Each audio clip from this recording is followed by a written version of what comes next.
Good evening. I'm Yerevan, the president of AUA, and I welcome you all here. A few things before I start. This event, as well as the entire series, are being live streamed here by Armenian Virtual College. They're also being recorded by our communications people. Those who are viewing through live streaming, they can participate in the questions and answers. So if questions are asked, we will be hearing somehow. I don't know exactly how, but we will be able to respond to those questions. Also, the videos of these lectures will be on our social media and website, and so those who unfortunately will be missing partly because of the traffic conditions, very difficult traffic conditions, they can view this first lecture on the website, and then the next two lectures will also be on the website. The lectures are being translated into Armenian. Ուրեմն մենք անմիջական թարգմանություն կա հայերենի, եւ եթե պետք ունեք հայերենով լսելու, այնտեղ ականջակալեր կան, որտեղ են այն տալիչի հետևի մասում կարող եք ստանալ ականջակալեր, որպեսզի կարողանաք լսել հայերենով, եթե պետք է դա։ Ուրեմն դասախոսությունը եւ հարցուպատասխանը մեծ մասամբ լինելու են, գոնե մեծ մասամբ լինելու են անգլերեն, երևի կարելի է հարցեր լինեն հայերենով։ This year marks the centennial of the First Armenian Republic. Established on May 28, 1918, the First Republic laid the grounds for the Second Republic during the Soviet years, and now the Third Republic as of September 21, 1991. Incidentally, that date is also the date of opening of this university. As a university, the best way for us to commemorate this anniversary is to provide a scholarly examination of its history and significance. There is no scholar in this world who is more qualified to speak about this subject than Professor Richard Hovhannisyan. His 4 volumes on the history of the First Republic, which are now all translated in Armenian and Russian, are the definitive works on the subject. He has been a sought-after speaker for many years, but this year he is engaged in numerous commemorative events throughout the world. I think we are fortunate to have him this week for this series of lectures. I would like to point out that his 4 volumes in the First Republic, on the First Republic, as well as his other published books, are available in our library in a large collection donated by Professor Hovhannisyan himself. I'm very grateful to the Armenian Benevolent Union, represented here by the president of AGBU Armenia, Vasgen Yagubian, for sponsoring this lecture series, and so I want to publicly acknowledge the sponsorship, and also AVC, that is doing the live streaming, is also one of the projects that AGBU has started in Armenia. So I'm very thankful. Richard Hovhannisyan is the first holder of the Armenian Educational Foundation Chair in Modern Armenian History at the University of California, Los Angeles, better known as UCLA. He's President's Fellow at Chapman University and Adjunct Professor of History at the University of Southern California to work with the Shoah Foundation on Armenian survivor testimonies. A native of California, he received his BA and MA in History from the University of California at Berkeley and his PhD in History from UCLA. A member of the UCLA faculty since the 1960s, He organized both the undergraduate and graduate programs in Armenian history and served as the Associate Director of UCLS Center for Near Eastern Studies for 20 years. One could call him as the father of Armenian studies in the United States. Professor Hovhannisyan is a Guggenheim Fellow and has received many honors for his scholarship, civic activities, and support of individual and collective human rights, including medals and encyclicals for His Holiness Karekin I and Karekin II of Holy See of Echmiadzin, and from His Holiness Karekin II and Aram I of the Great House of Cilicia. He is a founder and 6-time president of the Society for Armenian Studies and has given more than 2,500 lectures and media presentations on Armenian history and issues in 45 countries. Richard Hovannisian represented the state of California on the Western Interstate Commission for Higher Education for 15 years and has served as a consultant to the California State Board of Education, authoring the chapter on the Armenian genocide in the state's social studies model curriculum on human rights and genocide. In 1990, he was elected to the Armenian Academy of Sciences, becoming the first social science scientist living abroad to be so honored.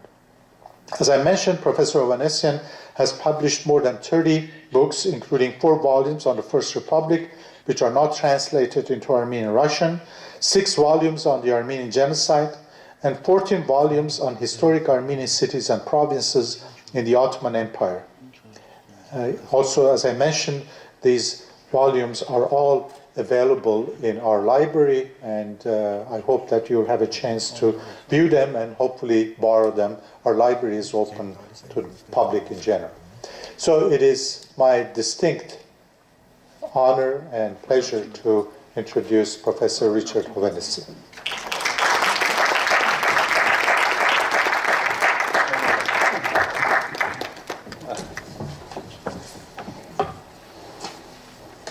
Thank you very much, Dr. Dergurerian, and thank you for the invitation to be here.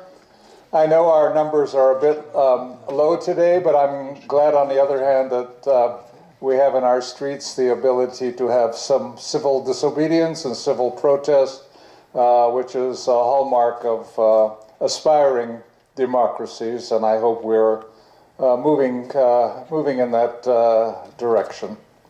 I want to thank Dr. Dergurerian and the American University of Armenia, the Armenian General Benevolent Union, for the invitation to be here and to share some of my thoughts on this important anniversary, the 100th anniversary of the Republic of Armenia. And I thought first I would talk a bit about myself. Aside from the introduction, I was, let me just see if I can do this properly. Okay.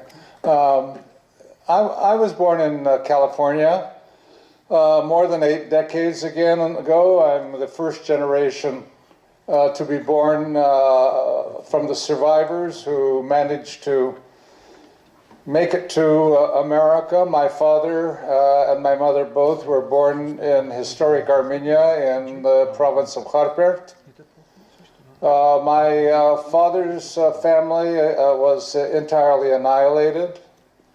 His mother, his brother, his father, all of his village of Bazmashen, no one survived, or very few maybe survived with the Bedouins, and were later rescued by Near East Relief and arrived in America. But my father survived just by chance, and in this book, Family of Shadows, written by Garin Hovannisian, is my father's story. It begins with my father's story, a story that I didn't know most of my life, because like many other survivors, Kaspar did not speak about all of the trauma and trouble that he went through, and only in the last year of his life did we learn that he was taken away from the death caravans that were going toward the deserts by Kurdish tribesmen. They took him away because he was a boy of 12 or 13 years of age and took him away to work as slave labor, as a shepherd boy, and was very badly treated by these particular family of Kurds for 3 years. And then in 1917, that is a third year after the beginning of the genocide, somehow there was like an underground kind of information that was passed from one Armenian boy who was a slave to another Armenian boy, that they had heard that Antranik, the famous partisan leader Antranik, with his Gamavors, volunteers, had come to Erzurum and then had gotten all the way, with some of his people, had gotten all the way to Erzincan.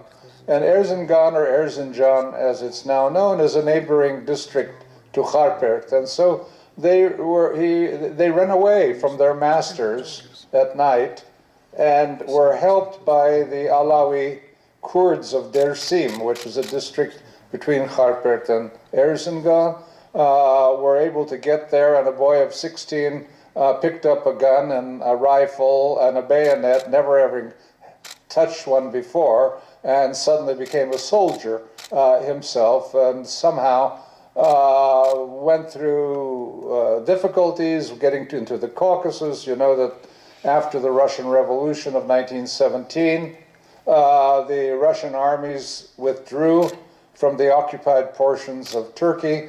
The Armenians also had to flee at that time, and my father ended up in Husayn-Govgas in the North Caucasus. And somehow he then found himself in 1919, early 1920, in Bolis in Constantinople, and he had a very distant relative, not so distant, a relative in California, who sent the $50 that was necessary for him to take the ship to come to America. And when he came to America, they asked him what his name was, and he didn't give our family name, which was different, but he gave his father's first name, which is Hovhannis, in honor of his father, who was taken away as a soldier by the Turkish authorities and either killed or worked to death in the unarmed labor battalions. And so we became Hovhannisyan only in 1920 as a result of my father wanting to remember his own father, and spent his life rebuilding what he could, came to California, bought a small farm on which I grew up, and ultimately prospered, like most of the Armenian survivors were able to do. And like many others, he didn't speak. Some spoke incessantly about what occurred, especially women who spoke continuously, were traumatized all their life. And then there were others like my father who suppressed it and didn't want to talk about it. And we didn't, as I say, we didn't know until the very late times in his life what he had been through. I, as a youngster, was not comfortable being an Armenian. I grew up in America in a very nationalistic, the Armenian word is Odar Adyats, Yergirer Amerikan, Yerusalem Tavaganderun. And we, who were the first generation born there, were not secure in who we were. Our parents spoke broken English, they were not highly educated, they were peasant people, and we wanted to become accepted by the Americans. And so it took me some years to feel comfortable with being an Armenian. It took some effort, but I'm glad that ultimately I found the road to do that. Partly because of people whom I met along the way, and I always had this dream of knowing that there had been an Armenian state in 1918. I didn't know much about it, but I was a dreamer, and I dreamed about a free and independent Armenia. I dreamed, and I loved politics, so I dreamed about myself being a representative of Armenia in the United Nations and other such romantic ideas. But it was those romantic ideas that brought me to the history of the First Armenian Republic. In America especially, this republic was very controversial. There were sides drawn. The Armenian flag was either Gbashtein, Gam Gadein. It became a symbol of partisanship and of political parties.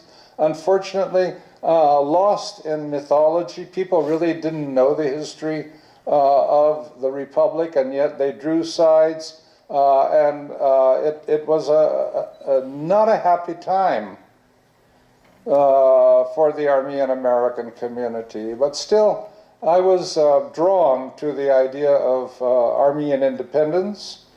I was hurt by the fact that I didn't find much about Armenia in history books. Like all of us in the West, at least, when we got a book on the Middle East or on anything, we looked in the index, the first thing, to look for the word Armenia. And if we didn't find it, we were disappointed, and that happened a lot. It happened a lot.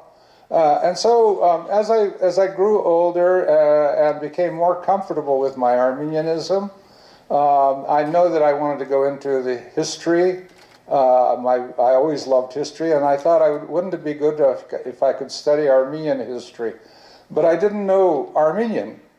I could speak Mercharprti Parparov Ghosaink, but I couldn't speak Armenian, and I couldn't certainly read Armenian. And if I wanted to do Armenian history, I would have to be able to read it. And it was at that time that one of the people whom I met was the last prime minister of the First Armenian Republic, whose name was Simon Varatsian.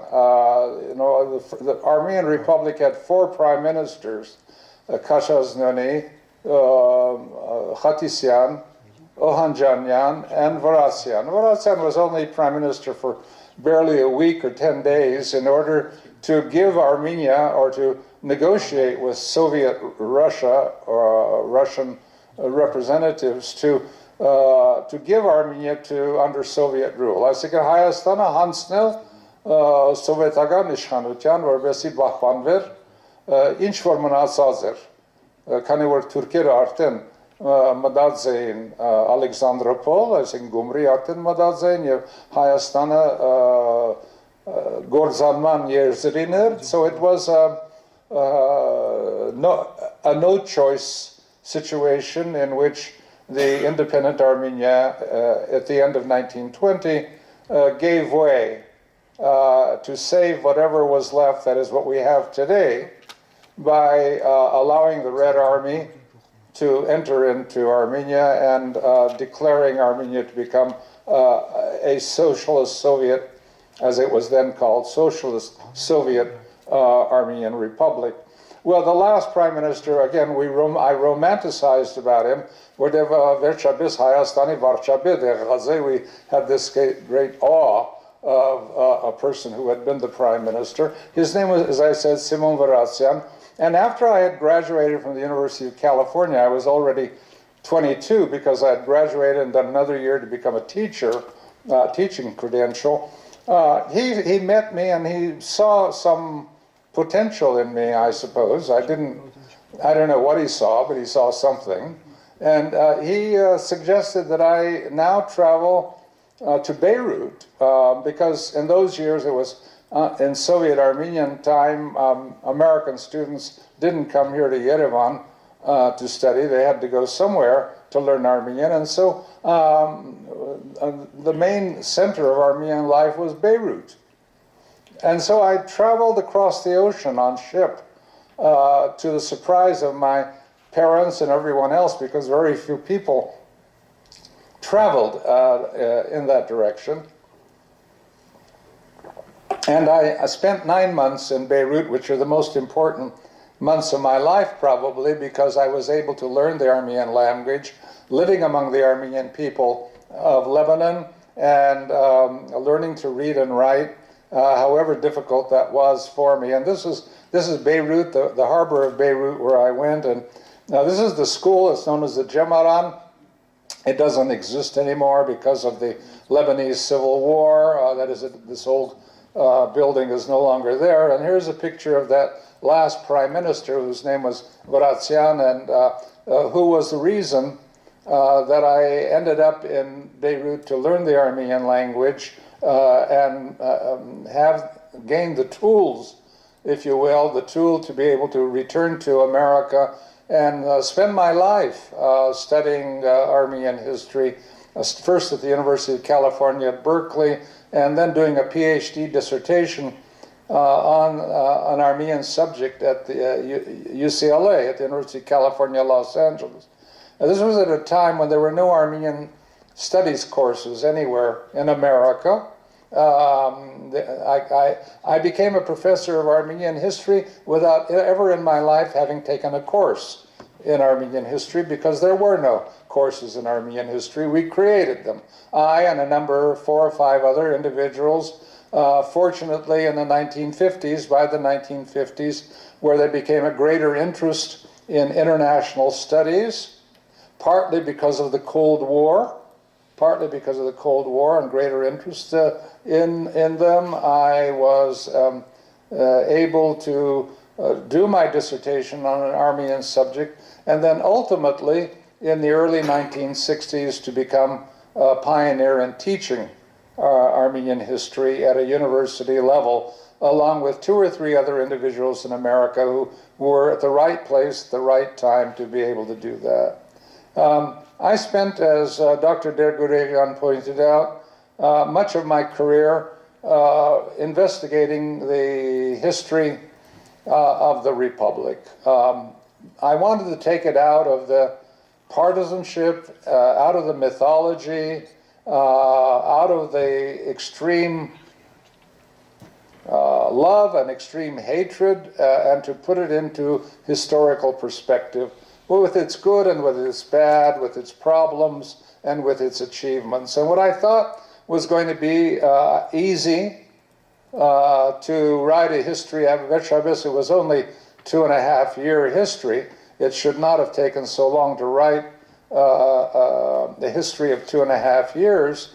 And I thought I would do it as a dissertation, but as it ended up, it took me 30 years to write these volumes on the history, because with my wife Vartiter, as we started to examine the sources, the archival sources, in the United States, in Great Britain, in France, in Italy, in Germany, and in other countries, we found that the material relating to the Armenian Republic was enormous.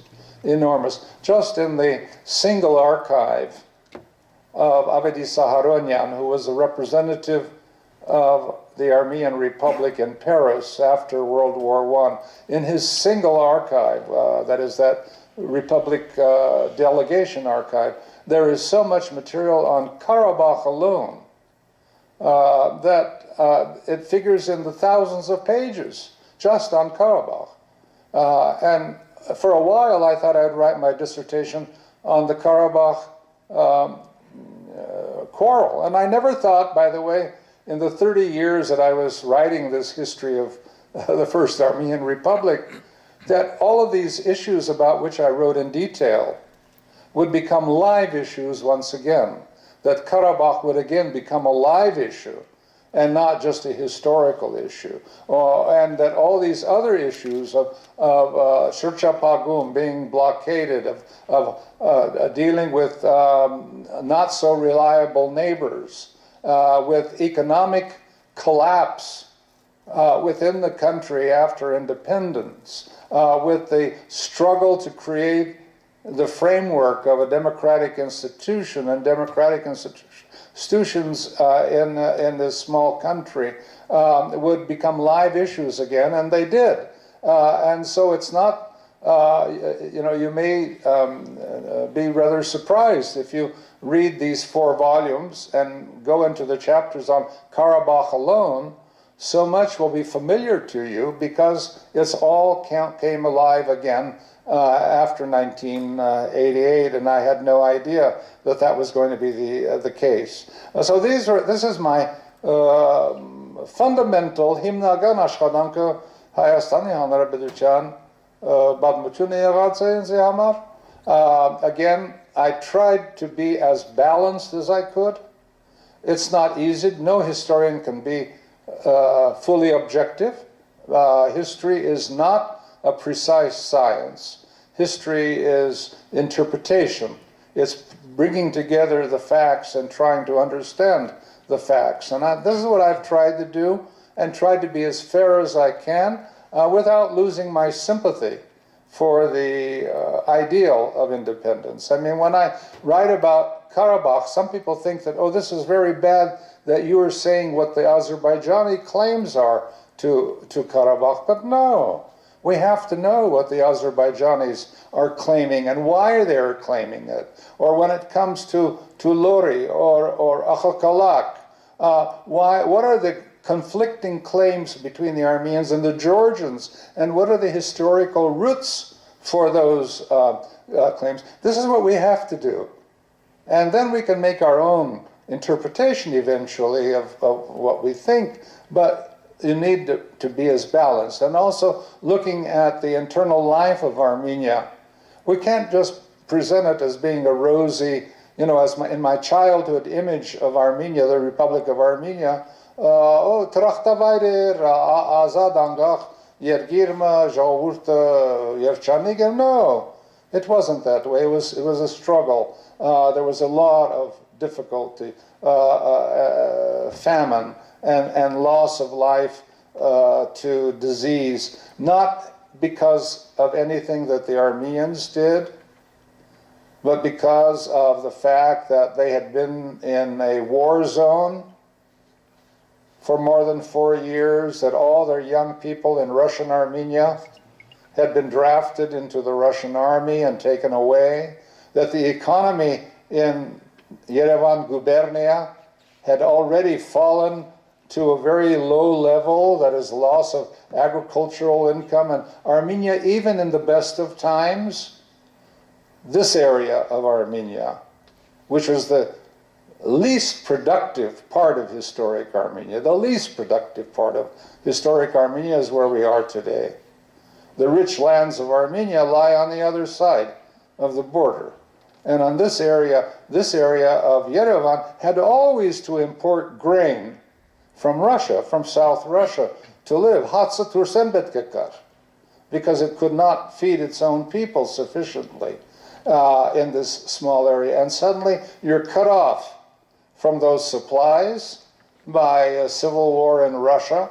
You're pushed and squeezed because of Turkish invasions from the West. You've been betrayed, in your mind at least, by Soviet Russia, which declares the right of self-determination to the Armenian people and so forth on the one hand, but on the other hand gets out of World War I by making a treaty with Germany and Turkey and giving up all of Western Armenia, which the Russian armies had occupied in World War I. The Russian armies, along with the Armenian volunteer detachments, 6 volunteer detachments with Antranik and Dro and Keri and Hamazbasp and others, had gotten all the way to Erzurum and Erzincan, and suddenly in the beginning of 1917, when the Russian Revolution gives new life to Turkey. Turkey was defeated. Turkey was at an end in 1917. It was just waiting for the spring, for the new offensive to open up the snowbound Armenian plateaus so that the end of Turkey would be brought. But again, the Russian revolutions, as in many other occasions, saved the Ottoman Empire, saved Turkey from immediate defeat. And instead, when the communists took over in November of 1917, and Lenin decided we will have peace at any price. Peace at any price. And peace at any price meant giving away the Ukraine, half of the Ukraine, to Germany. It meant giving away Badmagan, Hayastan, to Turkey, but not only Badmagan, historic Armenia, to Turkey, but also Kars and Ardahan to Turkey. And not only that by the Treaty of Brest-Litovsk in March 1918. And so the Turkish armies took advantage of this upheaval in Russia and the civil war between whites and reds, and made, first of all, beginning in the spring of 1918, attacked to take over all of historic Armenia. And the Armenian refugees, Western Armenian refugees who had come to Yerevan and Hovhannisyan in 1915 and 1916, many of them returned when the Russian armies had taken over these regions. They returned to Garin, to Erzurum, and to Van. And now a second time in 1918, they have to retreat one more time. I mean, the misery of the Armenian people. And they're concentrating in this little, terribly not underpopulated, but lack of supplies in this little area that we call Armenia today, packing in 300,000, 400,000 Western Armenian refugees who make life for the Degatsi Armenians, for the local Armenians, miserable, and who come to hate each other as people who are living off this land which we don't have enough for ourselves. And so the conflict between Eastern Armenian and Western Armenian, Degatsi and Kakhtagan, Pakistagan, is immediate in this region. So it's under those circumstances that we have to understand what was happening, and to present this in a way that we can comprehend why there was a crisis, and why it was that the leadership of the Armenian people was reluctant in 1918 to declare Armenian independence under those circumstances, with a country without resources and a country without infrastructure, because the Armenian leadership was in Tiflis, not in Yerevan. They were in Tiflis. The Armenian Askayin Khorurt, the Armenian National Council, made up of the Dashaktuchun, of the Zhourtagan, Ramgavar, or Popular People's Party, the Socialist Democrats, the Socialist Revolutionaries, their centers were in Tiflis. The Armenian economic, cultural, political center was not Yerevan at all. Yerevan was a sleepy oriental town with maybe 25, 30,000 people, and a significant percentage of those people were not even Armenians. But it was Tiflis that was the Armenian center, and suddenly the Armenians are to find themselves in a situation where their beloved capital, Tiflis, cultural and economic and political, is no longer their capital, because in 1918 the Georgians are going to declare independence and reclaim the capital city, their historic capital city, as they should. Well, let me just quickly tell you that after writing 30 years, I published my last volumes in 1996. I started in 1967 with Armenia on the Road to Independence. Up until the last two volumes, I had to rely on archives from around the world, except for the Armenian archives. The Armenian National Archives were not available to me. They were closed. They were closed because it was Soviet times, and I was a foreign scholar, an American scholar, and there was no access for me, even though the Soviet Armenian historians and scholars encouraged me a great deal. And on the side and secretly were always telling me, you are doing that which we wish we could do, but we're not able to do. But in the last two volumes, in the late 1980s and early 1990s, in the period of late Soviet and early independent period, I did have access to, for the last two volumes, after I had actually written them. And I was glad to see that I had interpreted as I would have interpreted if I had had access. In other words, they did not add anything that would have changed my interpretation of the historic Republic of Armenia. It gave me some additional detail which I may not have had, but enhanced the detail, but didn't change anything. You've seen that, as mentioned, it's been a long and difficult years in translating the 4 volumes to Armenian and to the Armenian used here, that is in the Reformed orthography, Uğakuruçun. And the difficulties were not only because of translation. I had to compare with the translators. They're very good translators, but sometimes they don't understand the nuances of the vocabulary. And so you have to be sure that they understand what you are trying to say. And then also, the language in Armenia has changed a great deal. And as you know, much of the vocabulary are not the good Armenian words, but have become international words. Why should I use the word unikal? What does unikal mean? Յուրահատուկ, ինչու planavorel, եւ ոչ թե ծրագրել. And so I had to fight in order to insist that we use the Armenian word, even though I'm told and warned, մեր ժողովուրդը չի հասկանար. Ասե թող չի հասկանան, թող սորվին այս բառերը մեր լեզուն. And so I became a little stubborn on that, and I'm glad that finally, last year, through the Academy of Sciences here, the support of the Academy of Sciences, these 4 volumes became available, and they're now available in bookstores, I think, somewhere in Yerevan. And then 1 volume done with Gayane Makhmurian was doing a volume in Russian on the foreign policy of the First Republic, and that is for the Russian readers especially.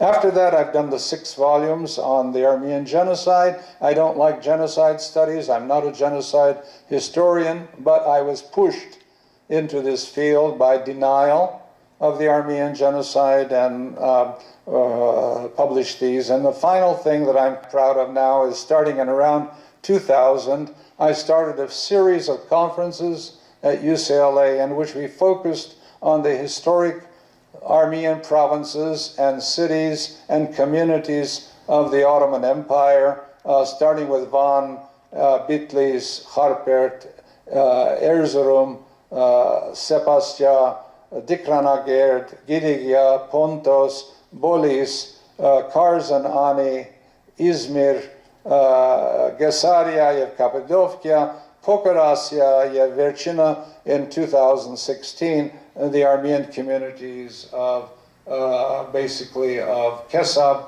and Musadag. And so in the English language, we now have available these 14 volumes for non-Armenian readers, and also Armenian readers who don't have access to easily access to knowing a little bit. These are not comprehensive volumes, but they tell us a little bit about each of these areas where the Armenians were, and I think we have most of the volumes in the AUA library today. This is the map of historic Armenia, or the 6 vilayets. In the 19th century, the Armenian question became an international issue of how to bring to the Armenian Christians in the Ottoman Empire their desired achievement of security of life and property. Security and life and property was the main goal of the Armenian people, reformers in the 19th century. It was not independence. Armenians did not ask for independence in the 19th century. Perhaps because Armenian situation was very complicated. Armenians had now become a minority in many areas of what had once been historic Armenia. And outside of this area of the 6 provinces, there were well over 1 million Armenians living in other areas of the Ottoman Empire, in Gilicia, in Cilicia, in Gessaria, in Western Asia Minor, in Bolis,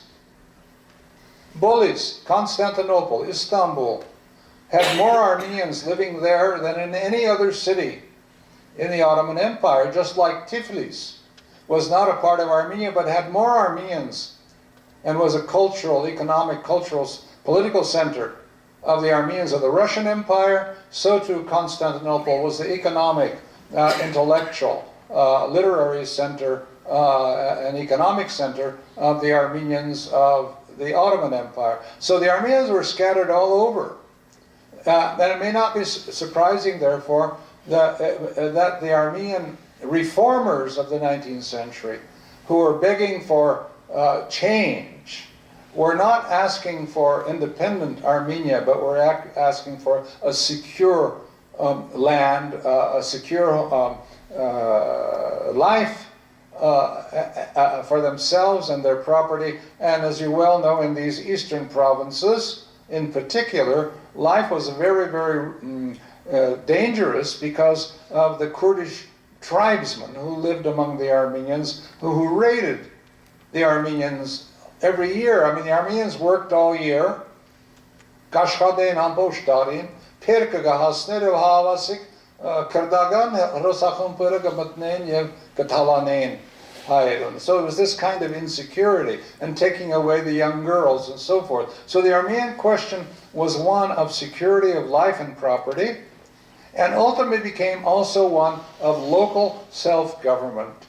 We want to have the right to have in our own district the right to have a local government, to have some Armenian policemen, to have some Armenian administrators in our own district. This was largely what the Armenian question had been. During World War I, beginning in 1914, the Russian imperial authorities, who had not been sympathetic to Armenian demands in Turkey, were not sympathetic to them because the Armenians could turn around and ask for the same thing in the Russian Empire. They could ask for the same thing here in Yerevan, and so forth. So the imperial governments don't like to give people many rights.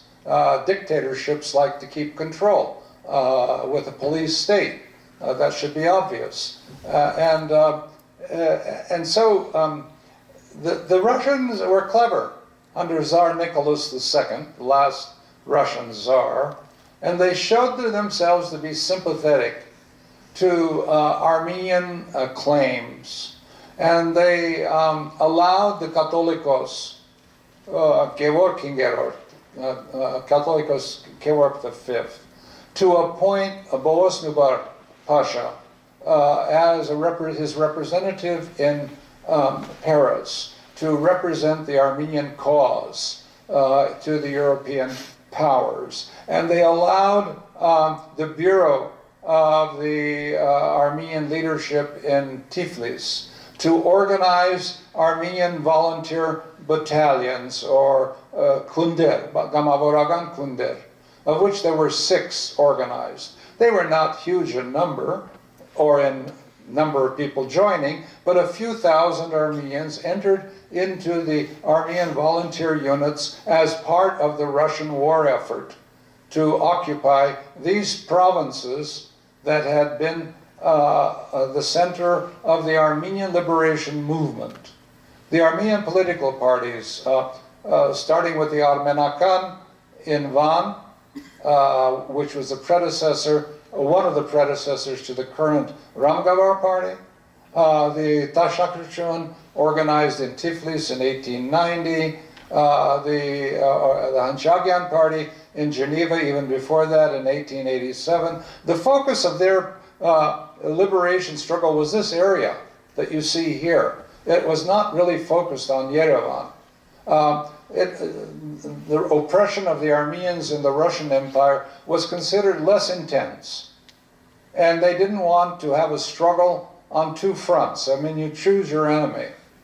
And for them, their enemy were the Turks, the Turkish government, and not the Tsar, even though the Tsar was not a good person. As you know, he had confiscated the properties of the Armenian church. They had become behind the struggle and the fights between Armenians and Muslims in what we call the Armeno-Tatar clashes in 1905 and 1907. So the Tsarist people were not very good. They were not good. But here they are in 1914 saying to the Armenians, we're with you. And if we win this war against Turkey, we will ensure that you will have a secure national future under our protection, And the Armenians fell for it. Maybe they shouldn't have fallen for that line, but it was very attractive. Ռուսական օժանդակությամբ մեր երկիրը պիտի ազատագրենք. And as you probably know, the Armenians did send their volunteer units all the way to Erzurum and to Van to liberate them then. And it was hopeful. It was hopeful. Many of the Armenian refugees from 1915 who had come to Echmiadzin and so forth, you know the story of the thousands of Hovhannisyan and others, the story of Arshil Gorky and his family.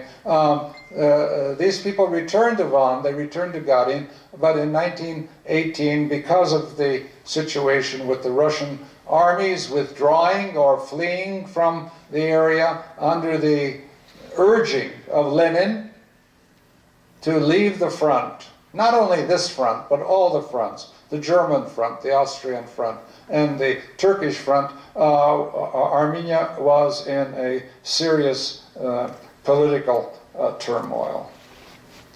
Andranik, of course, well-known, probably the most well-known Armenian military figure in modern Armenian history, much beloved by the Armenian people, and the second, Droganayan, again a strong military leader whom I met once in 1956 in Beirut, where he lived his last years. These were people who led the Armenian volunteer detachments under the auspices of the Russian army, and were bitterly disappointed, ultimately, when they were abandoned and had to withdraw from Western Armenia and into Eastern Armenia, or the current region. This brings us to 1918. And I don't have a watch, so give me a signal, please. 7:30. All right. Just do this to me, okay?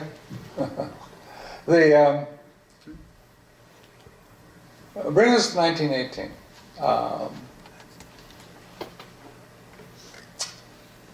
Caucasus is in turmoil as well. The Caucasians, however much they had a dissatisfaction with the Russian regime, imperial regime, there was nonetheless security and protection with that Russian armies nearby.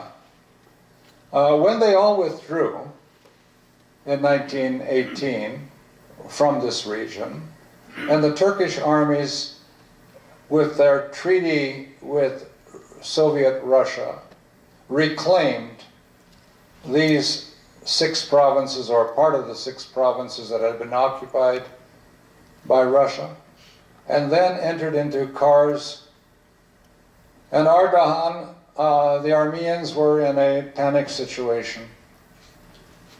And they sought the support of their fellow Caucasian people, the Georgians to the north, and the Muslims to the east and to the south.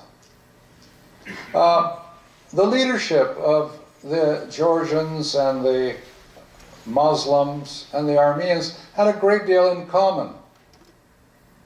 They had been educated in the Russian system. If you looked at a picture of a Georgian leader or a Azeri leader or an Armenian leader, you really couldn't tell much difference if they dressed more or less the same way as they did. And so they had commonalities. They had been through the liberal and socialist school of ideology. They were advocates of democracy. And so one might think that they had enough in common where they would try to make a common stand against the threat of the Turkish aggression.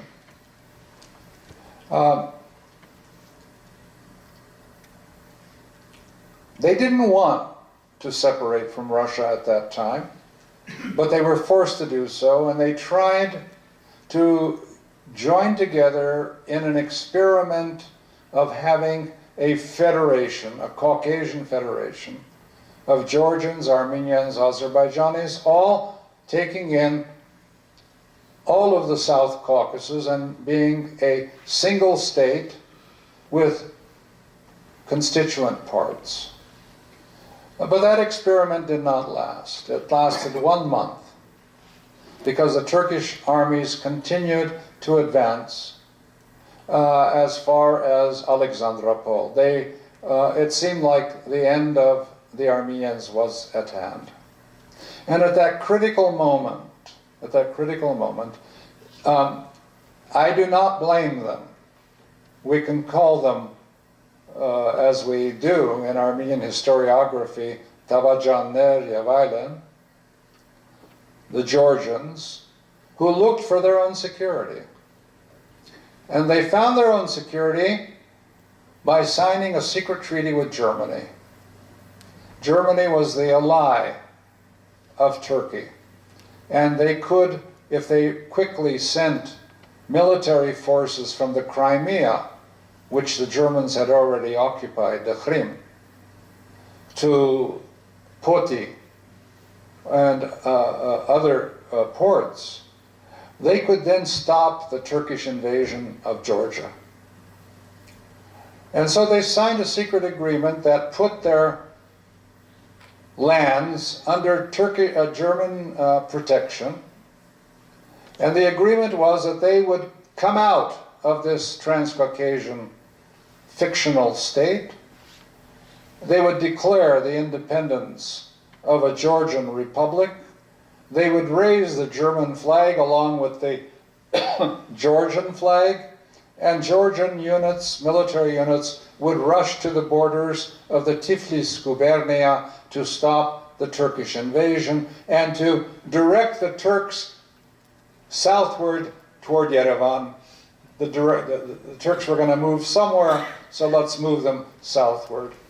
And the Azeris, as the Muslim population, again, with quite understandable, were sympathetic with the Turkish invaders because they shared a language, a religion, a culture in many ways.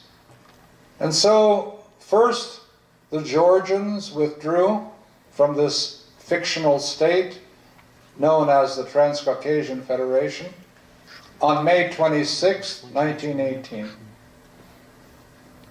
And that was followed a day or two later by the Muslim National Council declaring the independence of Azerbaijan, a name that we had not heard before in the Caucasus, because Azerbaijan, or Azerbatagan for the Armenians at least, was the area of Tabriz. Northern Iran is Azerbatagan.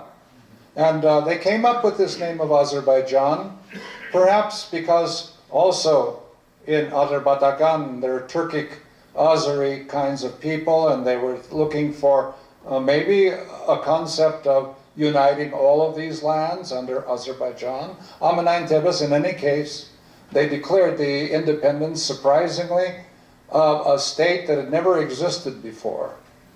And that was the Republic of Azerbaijan, with their temporary capital in Ganjak, Kirovabad. their temporary capital there because the Baku, which is a natural capital, was under the control of the Baku Soviet, made up of communists under Stepan Shahumyan and under our Dashnakushun military forces. So that in Baku you had an actual coalition of communists and Dashnakushun military. I mean, these are two political forces that don't like each other, and yet in Baku they collaborated in trying to defend their city from the Turkish invasion.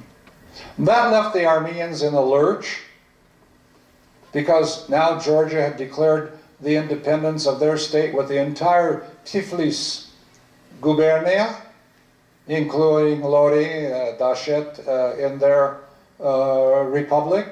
The Azerbaijanis declared the independence of their country, incorporating Eastern Transcaucasia and Southern Transcaucasia. What does it mean by saying our state is Eastern Transcaucasia and Southern Transcaucasia without defining it? It meant everything, that they had their eyes on everything else that the Georgians didn't want.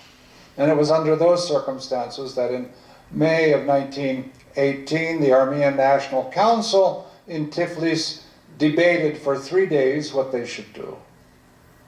And the decision was, we have no other choice but also to declare that we are in control of the Armenian provinces of the Caucasus. And again, they didn't define their state. They didn't define it because it was not a definable state at the time. It was in those days that it seemed that the end of Yerevan was at hand. The Turkish armies had advanced to the gates of Yerevan at Bashabaran in the north and towards Sardarabad in the west. Sardarabad, as you know, is only a few kilometers from Echmiadzin, which is only a few kilometers from Yerevan itself.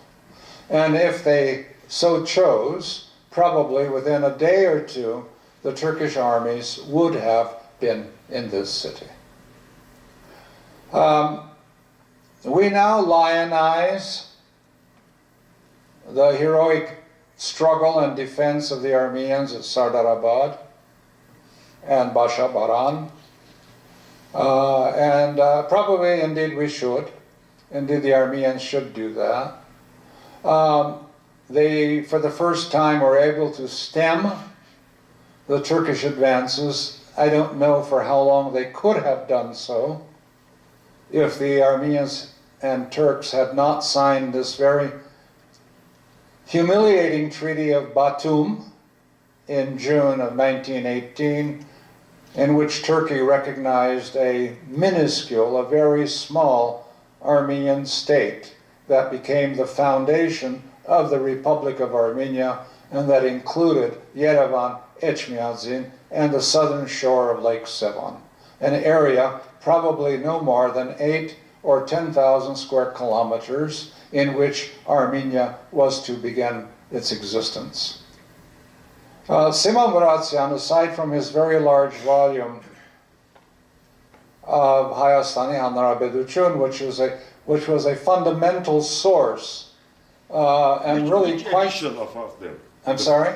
The first edition or the second edition? The first edition. Thank you. 1928. Was a fundamental source for the history, and surprisingly quite objective for someone who had been in the government and had been a leader of the Republic.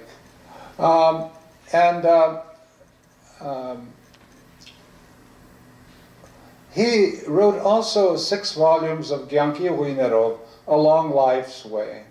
And in one of those he describes the Battle of Sardarabad. And he says in Greek classical tragedies, in hopeless situations, there is the intervention of the gods, known as Deus ex machina. And he showed that he claimed that in Sardarabad was Deus ex machina, the unexpected intervention of the gods that brought the Armenian people in there, as he said, Drechavor, and defended and stopped the Turkish invasion and allowed for the creation of this little state. Aram Manukyan, whom you see on the left, was the only major Armenian leader in Yerevan at the time, because the Armenian leadership was still in Tiflis. He is regarded by many people as the real founder of the republic, because he led the defense there at Sardarabad along with his military people. And more attention probably has to be given to the regular army under General Zoravar Thomas Nazarabekov, or Nazarabekyan, the other picture, because there had been several regular Armenian divisions or units from the Russian army that had been in Armenia and were very major. Probably the fundamental sector of the defense of Sardarabad was under their direction.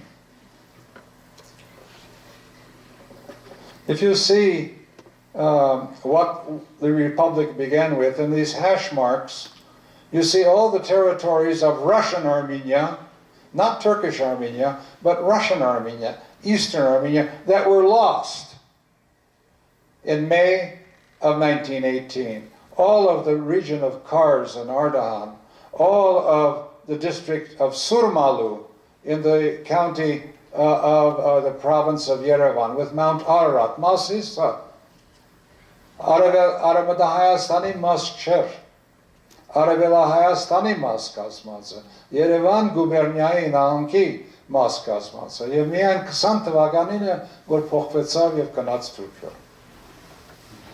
So the Republic of Armenia, as you see where I have Republic of Armenia, and compare it with what the Azerbaijanis claimed and controlled most of, and what Georgia had and controlled most of, and this little Armenian Republic started in this territory in an impossible situation.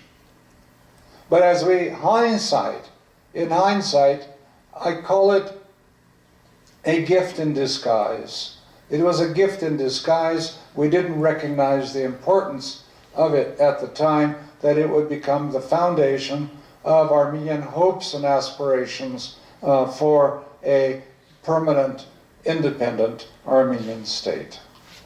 To the east, even after the Armenian little state was recognized by Turkey, Armenians and Russians and others still fought for Baku under the leadership of Stepan Shahumyan, a close associate of Lenin, who was later betrayed and sent into Central Asia to be shot, along with other leaders of the Baku Defense Commune.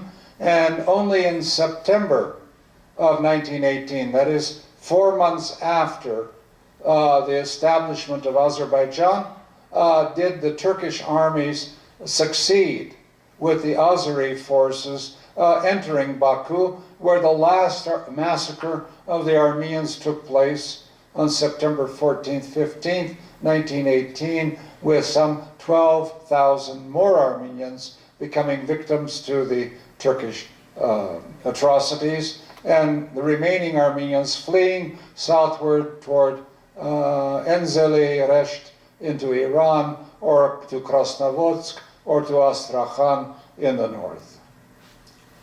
Finally, I'm going to end shortly to look at the first government of Armenia. It was a question of who should lead. The party Tashnakhtachun had been dominant in Caucasia since the Armeno-Tatar Wars, since the time of the confiscation of the properties of the Armenian Church under time of Khrimian Hayrik. They became very popular, and they won every election there was on a local level.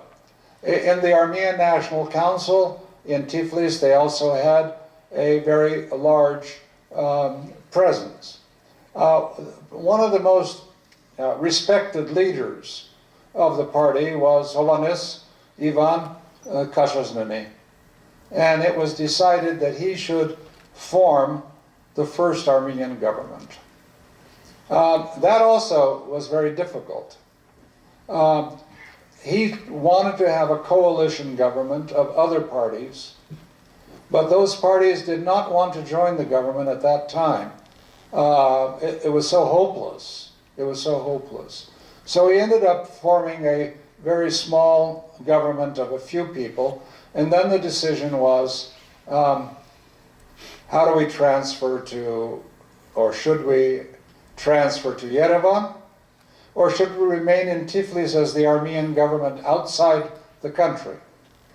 Ultimately, the decision was made, and in July of 1918, now May, June, July, that is 2 months after the declaration of Armenian independence, the First Armenian cabinet took a terrible, dirty little train to Dilijan or Karakilisi or whatever at that time, and from there by automobile made their way to Yerevan to begin trying to govern a country with thousands of hungry, diseased people and no previous existing real government. That was their challenge.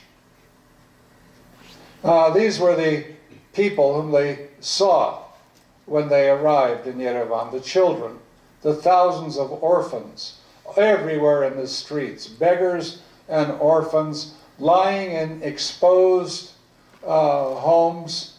I've been here in winter. You know how cold and freezing and the blizzards and the winds can be, and these poor children lying out exposed on the streets. And you can understand why so many thousands perished in the winter of 1918 and 1919, the first terrible winter in the Armenian Republic. Kevor Kingeror, the Catholicos, had a great outpouring of sympathy and tried to protect as many of these children in Echmiadzin as he could. And I think they called him in Armenian Vshtali, full of sorrow, full of sorrowful Catholicos because of what he saw and witnessed in that year. And finally, in 1918 August, the Armenians decided that they needed to have not only a cabinet government led by Kachasnuni and with Aram Manukyan as the Minister of Interior, but also that they should have a legislative body. It was impossible to have national elections. But the Armenian leaders were committed to the concept of parliamentary government and democratic institutions. So even in those most trying of times, they created the Armenian legislature, which they named Khorurta. And what they did is they took the number of representatives that they had in Tiflis on the Armenian National Council, Tashnatsagan, Ժողովրդական, Social Democratner, and they tripled their numbers. So if there were 6 members of the Tashnakchun on the National Council, they became 18 deputies. If there were 3 Ժողովրդական, they became 6 and so forth. And that way, the first Armenian legislature was formed. The Speaker of the legislature, the President of the legislature, was again a beloved old revolutionary by the name of Avedik Sahakyan. Gusaksagan anuna Hayr Abraham. And Avedik Sahakyan gave really an impressive speech at the opening session. at the opening session. Because in the balcon were seated the German representative, the Austrian representative, the Turkish representatives were sitting up there because they were, the Turkish armies were 6 miles or 10, 12 kilometers away. With their artillery, they could hit Yerevan. They were that close. And even under those conditions, Haile Abraham made this statement. He reviewed the tragic events that had ended with Declaration of Independence, but he was optimistic. He said, although the Republic was small in size, deprived of its best lands, and unable to provide for all of its citizens, Armenia's boundaries would not remain inflexible forever. That they would not stay in these very constricted few thousand kilometers. History would change that. And he said, I believe that our borders will expand with the iron force of life, with the defense of our just and indisputable rights to the occupied lands. And he's saying this in the presence of the Turkish victors who have taken all these territories, saying, we will not succumb and remain within these narrow boundaries, but our boundaries will expand. And indeed they did, because within 2 months, 3 months after that, Turkey was defeated, the Ottoman Empire was defeated, Germany was defeated by the Allied powers, and the little republic that had started down by Lake Sevan and south of Lake Sevan expanded first by taking the half of the plain of Ararat, which had been occupied by the Turkish armies, and Alexandropol, which had been occupied by the Turkish armies, and expanded farther all into the great fortress city of Kars. And so the first formation of the Armenian Republic had come to fruition with a state that had started with 8,000 square kilometers, now becoming 4 times larger, and giving hope to the refugees that they could return home. And in the first instance, the Armenians who had fled from Alexandropol, who had fled from Kars, who had fled from many of the towns and villages of Kars,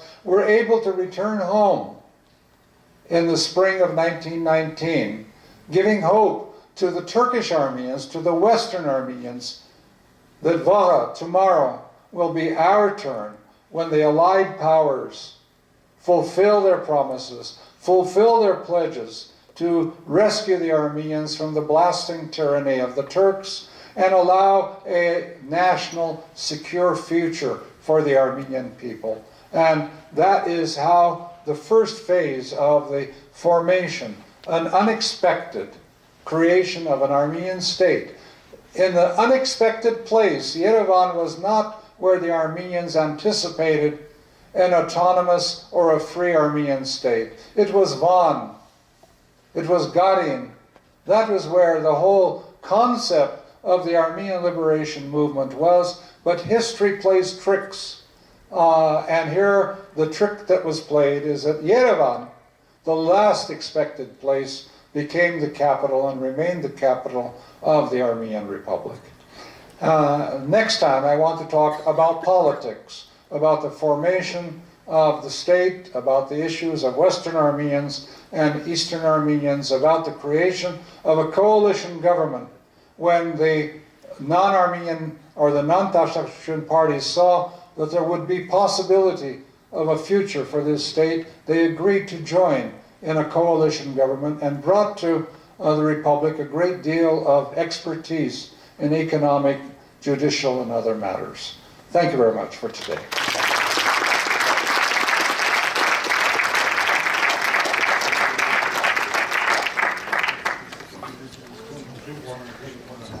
Yes.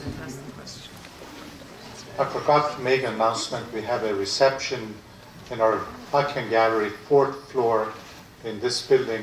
You can go up by the elevators, but maybe Would you like to have, we can have conversations with Professor Hovannisian there, or if you'd like to entertain a few questions. You can do two. Yes. Two or three. I am. Dear Professor, I think that you participate in the Centennial. I'm not hearing well. Microphone, yes. Dear Professor, I think you will be in Yerevan second half of May this year. You will Yes, be- I think I will be. After all the ceremonies, I am inviting you to go the 1st of June to Akhal Kalak, to Sadha. No one mentions this Battle of Sadha, where the Armenians stopped the remnants of Turkish army who defeated in Sardarabad and going toward Tbilisi. Fortunately, I participated a few times in these last 10 years. So, Thank you.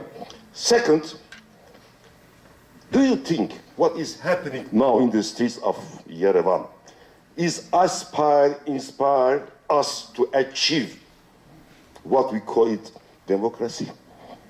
For me, sir, no.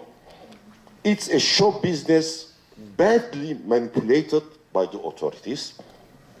As bad show business done in Syria before you, your army, 100 tomahawks never killed anyone, and before that what happened in Duma as chemical weapons. Yeah. The last one is a question. I have no answers for No. you. Yes, all right, yeah. Russia donated guards first time to the Turks, but the second time only after 2 years. Who donated guards to Kazim Karabakir army? I wouldn't call it donated. Unless you call a military collapse. There was a military collapse of the cars, which I'll talk about on Friday. But I think you're referring to the fact that the Armenian army did not defend as they should have defended cars. Is that what you The mean? government, not the army. Well, it was the army that fell apart. And then, of course, it was Moscow that put the stamp of approval on giving away cars to Turkey. But these are interesting historical facts, and thank you. Yes.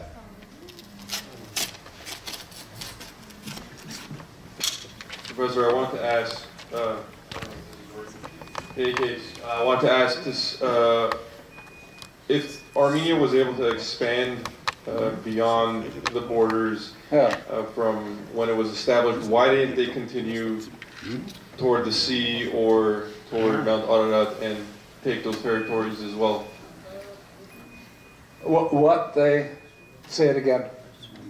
If they were able to expand the territory to Alexandropol, for example, yeah. why didn't they continue Oh, further? because they further could not. It west? was occupied by the Turkish armies, and the Armenian army was not strong enough on its own to expel the Turkish armies from all those areas, and that's what the Allied powers were supposed to do.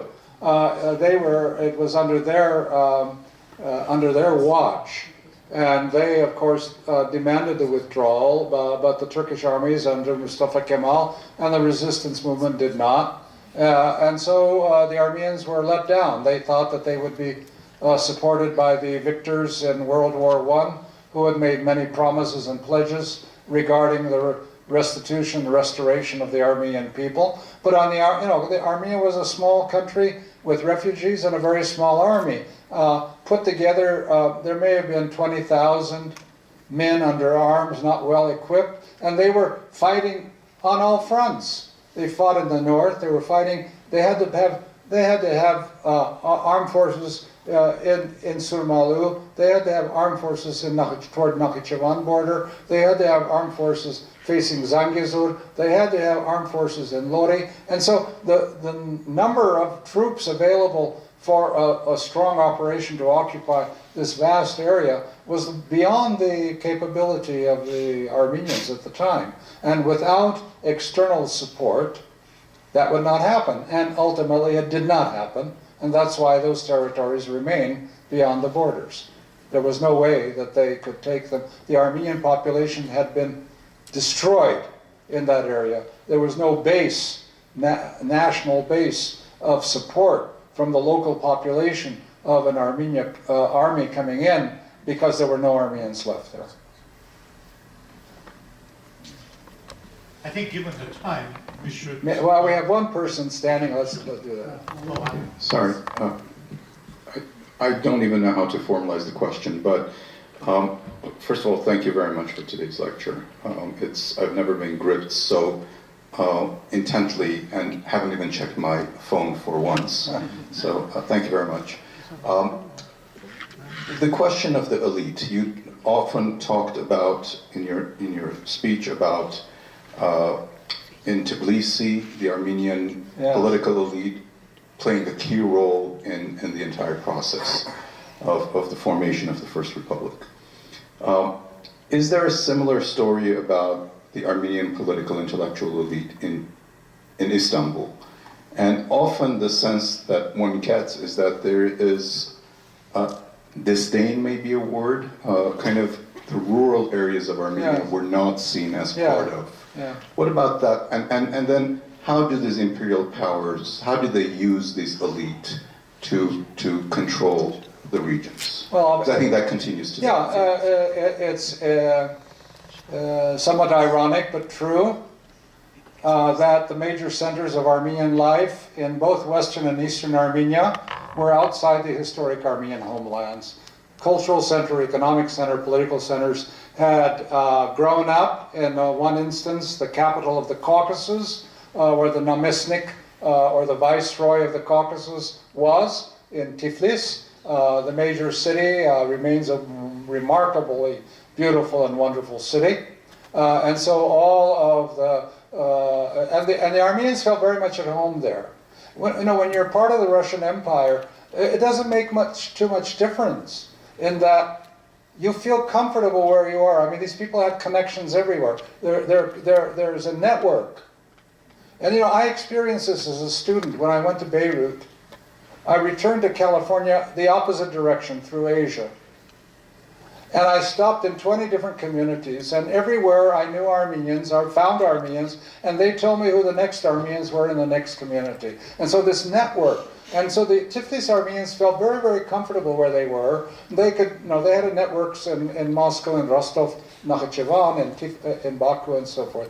And the same is true in Constantinople, which was a secure city, which was a relatively Europeanized city, very different from the country bumpkins. Unfortunately, historical Armenian lands, both in Eastern Armenia and in Western Armenia, had become ruralized. No major cities existed anymore. We talk about Ani.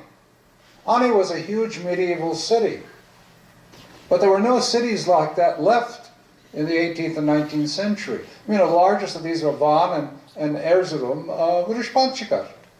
And these were not advanced cities at all. They were living in cultural backwardness.